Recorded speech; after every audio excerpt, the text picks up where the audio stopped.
This week's video will focus on evidence-informed practice and introducing you to the related terms and concepts. By the end of today, you should be able to discuss the importance of evidence for healthcare practitioners, define evidence-informed practice, describe the steps of evidence-informed practice, and define various terms and concepts associated with EIP. So in your opinion, why do healthcare practitioners, including massage therapists, need evidence in their practice? Pause the video and take a moment to jot down your ideas. Some of the reasons that therapists need evidence is because it allows practitioners to provide the best possible care for their patients. When massage therapists understand the evidence for their practice, they know which techniques are safe and effective to use for which conditions. Therapists also need evidence to support theoretical foundations. So the theories that underline our choices, like when to use a particular assessment, what to do with the information we get, or even which techniques and modalities to use, should all be based on some sort of underlying theory. That theory in massage therapy is usually associated with knowledge of anatomy, physiology, pathology, biomechanics, or something like that.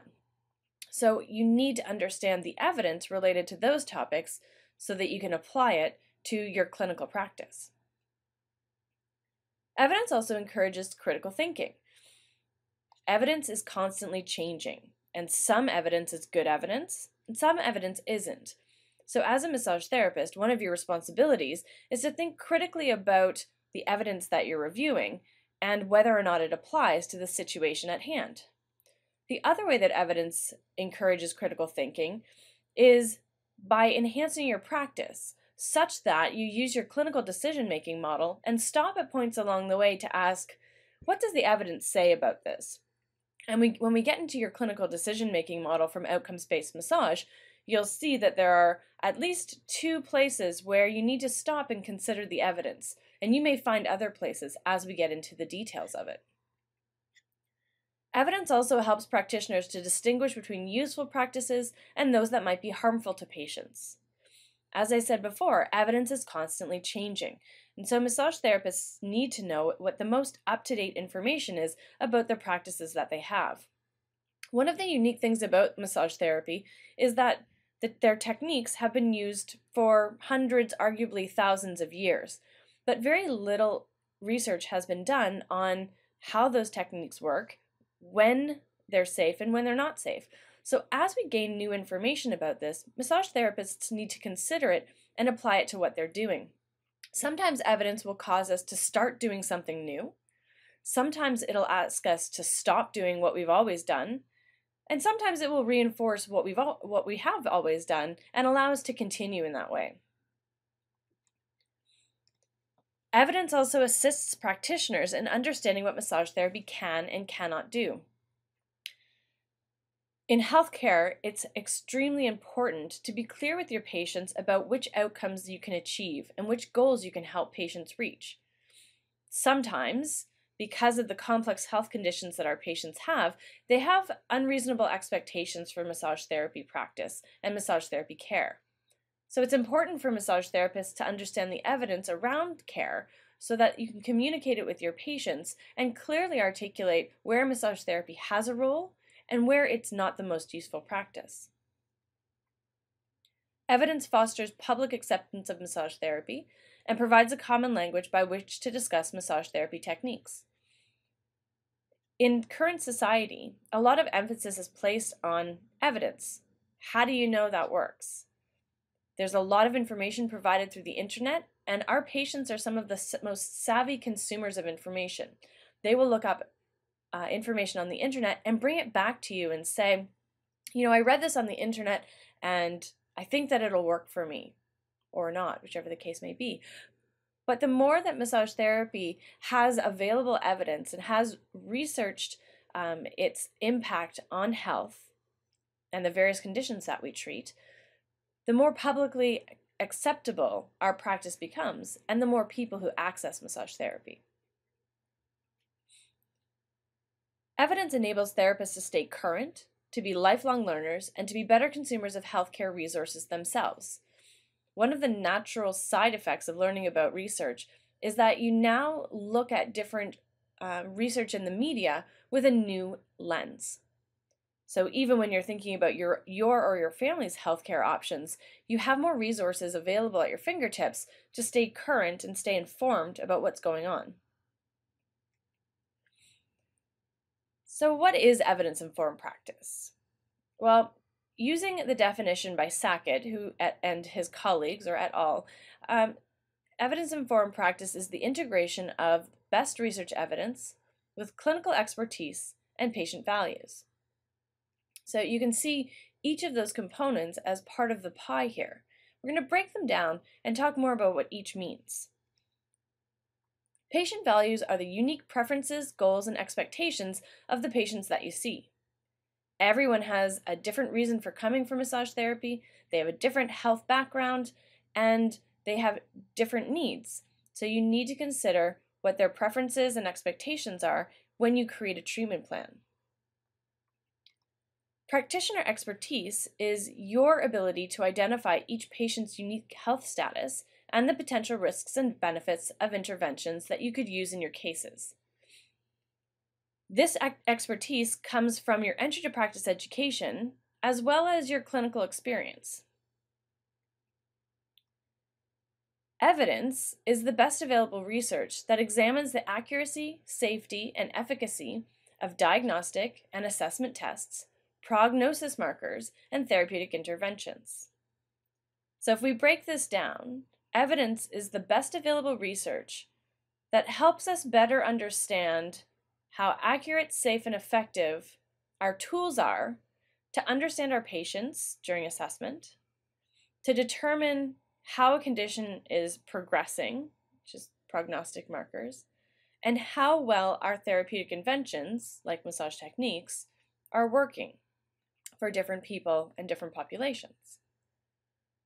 So you can see on this slide that evidence-informed practice has 3 distinct components that, when used together, provide a comprehensive way to approach patient care.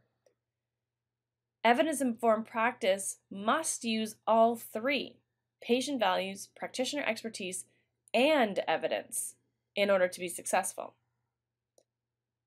If you remove any one piece of the pie, you're removing a very important component of clinical decision-making. For example, if we don't consider patient values and we only look at the current available evidence for practice, and we only work off of our own expertise, we may create a fantastic and very effective treatment plan that our patient is not interested in receiving.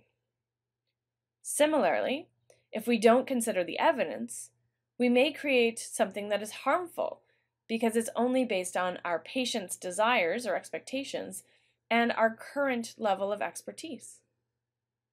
So it's very important that all 3 are used together. In order to do evidence-informed practice, you need to be able to use a variety of steps and skills to find, understand, critically evaluate, and apply the evidence to practice. In Sackett's model, the first step of evidence-informed practice is creating a researchable question. So when you try to find the best available research, this involves creating and asking a researchable question and conducting a literature search. A literature search is when you look for previously conducted research to understand what's currently happening in that area.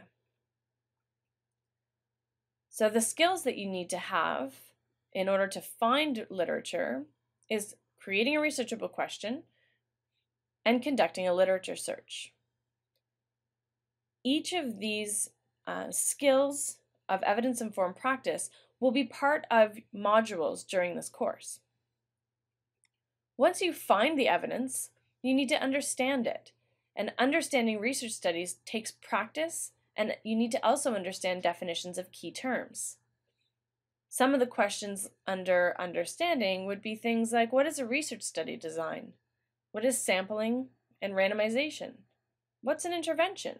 What's a control group? And we'll take a look at some of these key terms and concepts in future weeks. The process of critical evaluation is one by which you determine whether or not the research you have found is worthy of consideration. There are a number of factors that are involved in critical evaluation and finding evidence that it will be useful in your practice. Some of it has to do with how well the research study aligns with your researchable question, and some of it has to do with how well the research was conducted.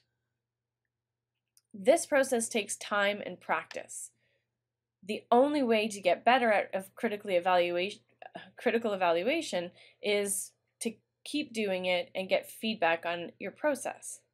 The more research you read, the better you will understand it, and the more critical your analysis will become. Because this takes so much time, we introduce the concept in semester 1 of the massage therapy program. This way, you have 6 semesters in which you can practice finding, understanding, and evaluating the evidence for practice. Once you've evaluated it and determined whether or not it's useful, next is the step to apply it to practice. So based on the evidence you analyze, you need to ask the question, is massage therapy appropriate for the patient in question? As I said before, sometimes you will start doing something that maybe you weren't doing before. You might stop doing something that you found out would be unsafe or ineffective. You might continue doing something that has been shown to work both in practice and in the evidence. Or you might have to ask another question. Very often in massage therapy research, one question leads to another. And so sometimes our researchable question doesn't lead us to answers, but it does lead us to more questions. So to summarize, evidence-informed practice is the integration of best research evidence with clinical expertise and patient values. And in order to be successful, evidence-informed practice must use all 3 components in some way.